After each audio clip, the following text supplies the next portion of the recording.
My name is Edgar J. Steele. The following is entitled The Fable of the Ducks and the Hens, and was written by George Lincoln Rockwell. Many, many years ago, when animals could speak, a wondrous thing the ducks befell. Their tale is quite unique. Down by a pond dwelt all these ducks, 10,000 at the least. Their duckish joys were undisturbed by any man or beast. One day down near the entrance gate, there was an awful din. 100 hens, all out of breath, were begging to come in. "Oh, let us in," these poor birds cried, "before we do expire. 'Tis only by the merest inch that we escape the fire."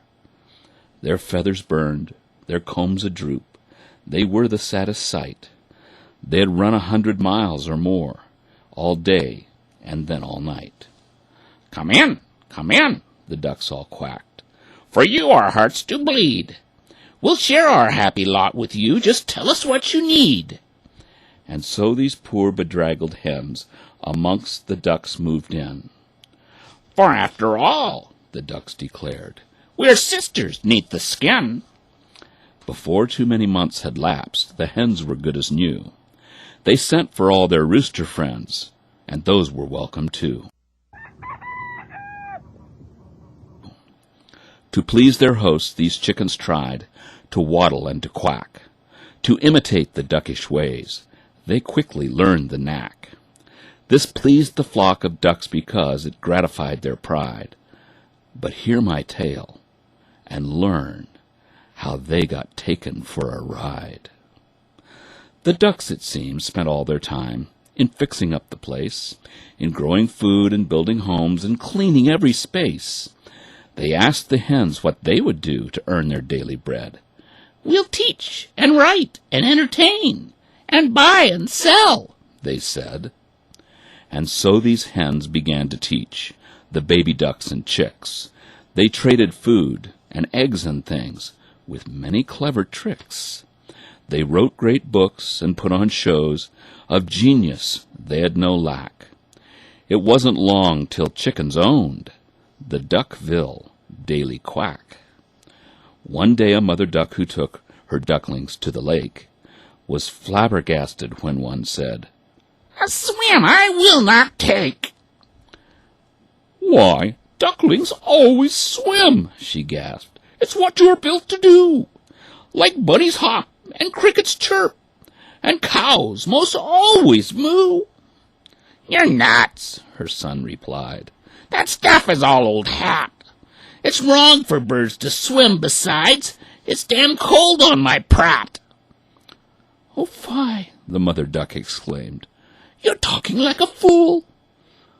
Up quacked the other ducklings then. "He's right. We learned in school."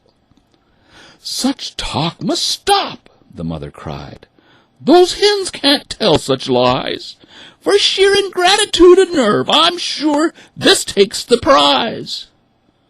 But she was wrong, for even then the hens did thump the tub, demanding that they be let into the Duckville Swimming Club. "But you don't swim," the ducks exclaimed. "To join, why should you care?" "That's not the point," the hens replied. "To exclude us isn't fair." The younger ducks, who'd been to school, agreed right there and then. "To keep them out is bigotry. 'Twould just be anti-hen." Outnumbered by the younger ducks, the old ducks soon did lose. The hens could join the swimming club if they would pay the dues. That night the Duckville Daily Quack contained this banner spread: "Reactionary ducks are licked. Duckville moves ahead."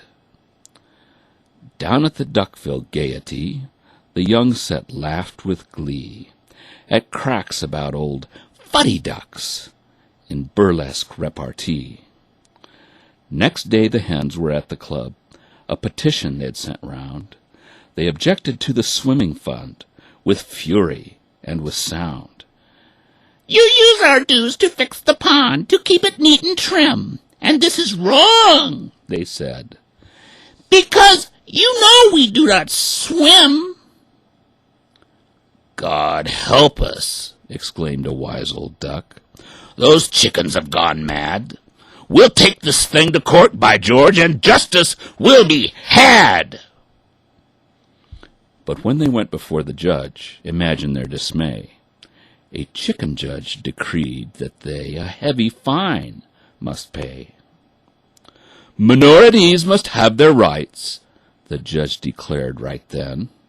"To use hens' dues to fix the pond is very anti-hen." Once more the Duckville Daily Quack emblazoned across the page, "Old fuddy ducks refuse to see the great new coming age." In Duckville's church on Sunday morn, the preacher spoke these words, "Discrimination's got to stop. Remember, we're all birds." The wisest duck in all the town sat down in black despair. "I'll write a book," he thought, "and then this madness I will bear. Let swimmers swim, let hoppers hop, let each go his own way. Let none coerce a fellow bird," was what he had to say. "'Twas wrong to force the hens to swim, so here's the problem's crux. It's just as bad for hens to try to chickenize our ducks." "I can't print that," the printer said. "'Twill put me in a mess. My shop is mortgaged to the hens. The chickens own my press." This worried duck then tried to warn his friends by speech and pen. But young ducks, fresh from school, just jeered, "He's a vicious anti-hen." Now up the stream a little way was Gooseville on the lake. The hens had come to Gooseville too, but the geese were more awake. When the hens began to spoil the young, and Gooseville's laws to flout, the geese rose up in righteous wrath, and simply threw them out. Of course you know where they all ran. On Duckville they converged. "We've got to take these refugees," was what the ducks all urged. The Duckville Daily Quack declared, "Those geese will stop at naught. They plan to conquer all the world. Atrocities they've wrought." "That's right," the young ducks all agreed. "We'll help our fellow birds. Those geese have plans to conquer us. We've read the quack's own words." They let the hens from Gooseville in, the whole bedraggled pack, and every hen took up a job on Duckville's Daily Quack. When Duckville's mayor's term was up, the quack put up its duck. A vain and stupid duck he was, a veritable cluck. But when he praised the wild young ducks and cursed the evil geese, the quack declared he was all-wise. His praise would never cease. The hens chipped in to help this cluck give grain away for free. The old ducks sadly shook their heads. The writing they could see. And sure enough, this stupid duck, he was elected mayor. From this point on, the Duckville Ducks, they never had a prayer. The mayor said, "Gooseville must go. We'll wipe them off the map." While Duckville slept, the scheming hens, for Gooseville set a trap. They called the geese by filthy names. They filled their pond with sticks. They helped the weasels catch the geese, and other hennish tricks. The geese got mad and threw some rocks. "It's war," the quack announced. "We ducks must fight those evil geese till they've been soundly trounced." The ducks, who knew not of the tricks indulged in by the mayor, were filled with patriotic zeal, and pitched right in for fair. Now when the ducks had whipped the geese, the mayor called, "Retreat!" Our Henville friends should really take Gooseville's big main street. The hens are back in Gooseville now. They starved and beat the geese. They prayed for peace, but organized the Henville Armed Police.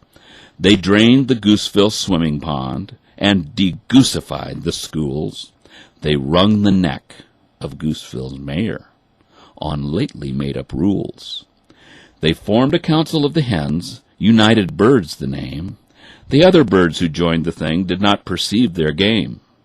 No sooner had they set this up than they announced their plan to seize up Swanville as a home for all their henish clan. They took a vote amongst the hens, and everyone approved. Swanville was for hens, they said, way back before we moved. And so they kicked the swans all out, with Duckville's help and power. And Duckville could not understand why swans on them turned sour.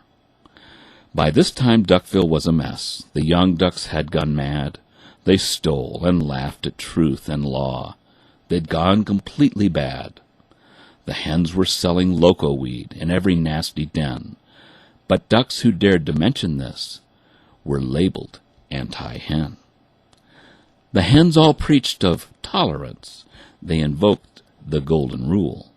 But they subsidized the indigent, the greedy, and the fool. At last, the very dumbest ducks began to smell a rat. This mayor is no good, they cried, and we will soon fix that. But the hens had planned for even this. A candidate they had, whom even wise old ducks believed just never could be bad. This hen-tooled duck had whipped the geese. A soldier duck was he. And although the hens had set him up, the ducks all thought him free. This hen-tool got elected through ignorance and greed, through henish lies in press and speech, and bribes of chicken feed. The hens now kicked the ducks around without a blush of shame, until the mayor ran the town in nothing else but name. They pumped the swimming pond all dry. They taught the ducks to crow. While duckish numbers dwindled, the hens began to grow. The hens stirred up the happy crows from out the piney wood to fight and mix and marry ducks in the name of brotherhood.